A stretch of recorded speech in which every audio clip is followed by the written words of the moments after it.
For their debut concert here in Toronto at the concert hall, fans have been queued up outside for 2 or 3 hours. The fans of Iron Maiden are, like most heavy metal fans, very devoted, and that's part of what makes the band work. We love to party. They're heavy metal rock and roll. It's fantastic.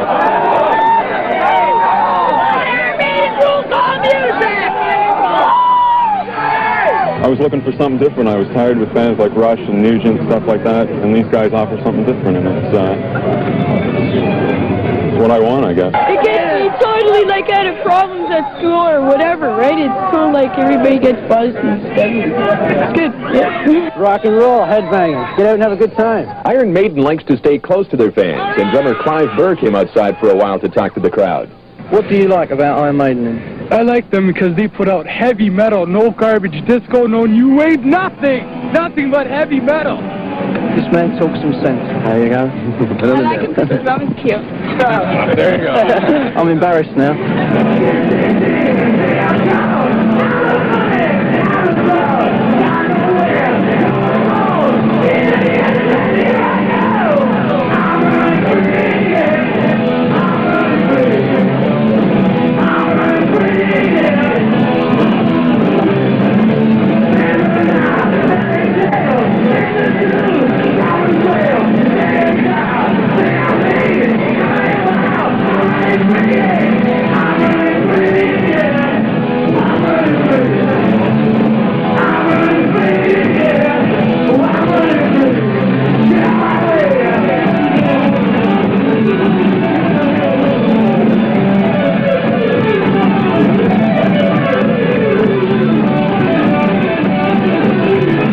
Iron Maiden derived their name from the ancient medieval instrument of torture, and within the heavy metal crowd, their razor-sharp riffs are the latest word in musical torture.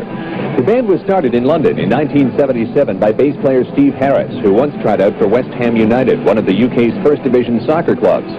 While most of his time is spent on the road with Iron Maiden, Harris still enjoys a good game of football. And before their gig at the concert hall, we got together for a pickup game with a team that included Rick Emmett of Toronto's Heavy Metal Triumph, Matt Minglewood of the East Coast Minglewood Band, and Sonny from the Rockabilly Bobcats. Scoring 7 of the game's goals, he wasn't quite good enough to make the UK's professional teams, and after a while found out that that wasn't what he was after anyways. But whether it be soccer or playing in a band, it was a way to escape the boredom of East End London. You know, it's amazing to be sitting here, like, you know, in Canada. Christ, I never would have had a chance to come to Canada if I didn't sort of get in a band, and I think that's what a lot of young guys can relate to. You know, they'd like to either be a professional footballer and travel over wherever, or playing a rock band or something like that, you know. So maybe just a chance to break out into something a bit different, perhaps, you know.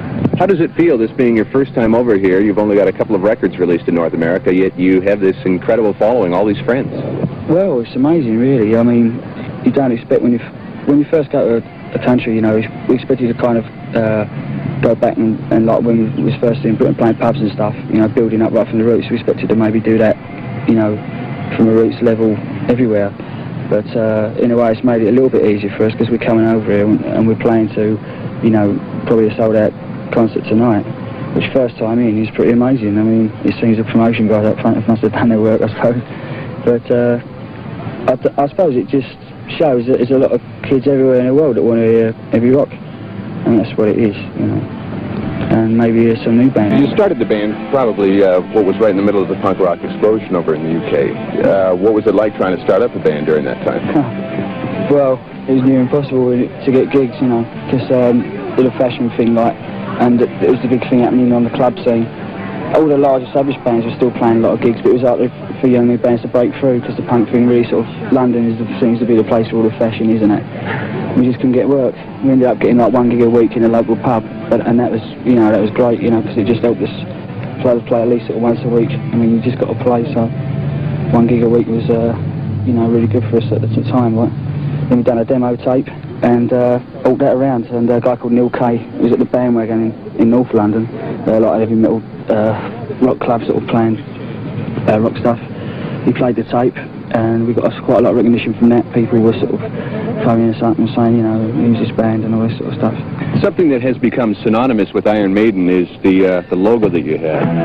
Can you explain that?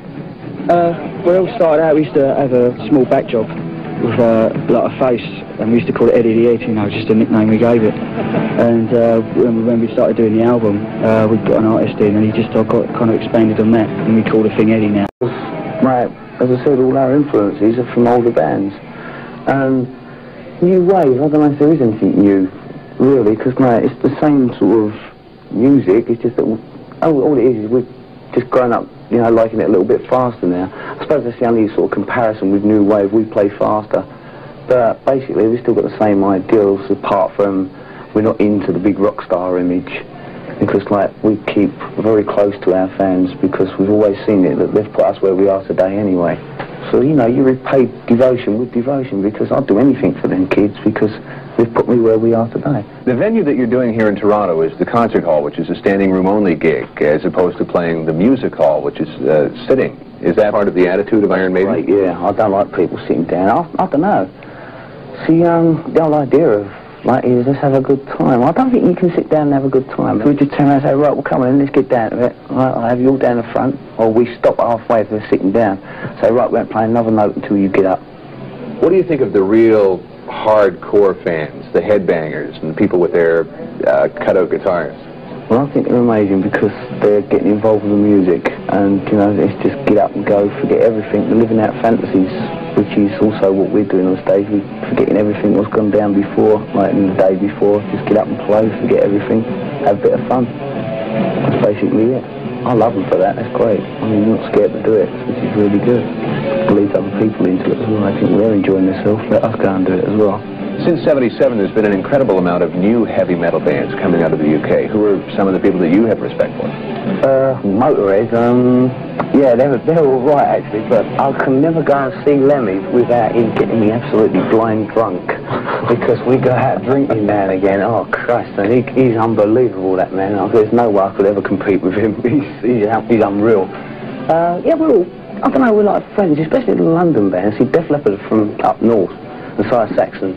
So we only meet up occasionally. Well, us and Saxon meet up quite a bit, but, you know, we're all mates, have a few drinks and whatever. But I suppose Motorhead and us, like, when we meet up in London, it's chaos. That is it. It's like, I don't know, Third World War, really. I suppose there's, we've got respect for each other, but, you know, it's just more like a friends thing. So you don't really show respect in that way. It's just like, oh, hello, mate, how you doing? Let's have a drink and whatever. But I suppose we all respect each other, yeah, in a way. You guys have done incredibly well in the 4 years that you've been together. What's your master plan for world domination by Iron Maiden? Well, we just like extensive touring, basically. It's as simple as that. And we're picking up fans all the way, you know. Hopefully in sort of another 2 years extensive touring, we're going to be like a huge name, I hope. I really hope.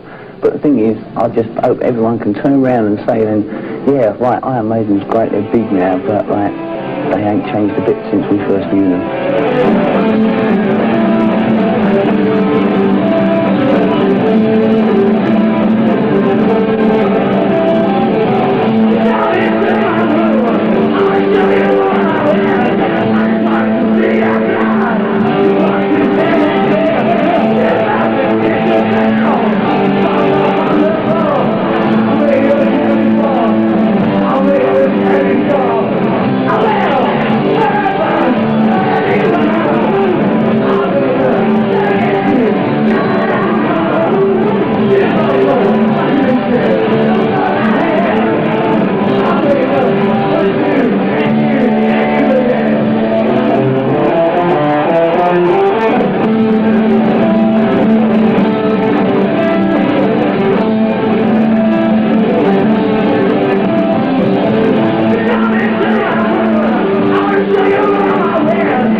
fans in Canada.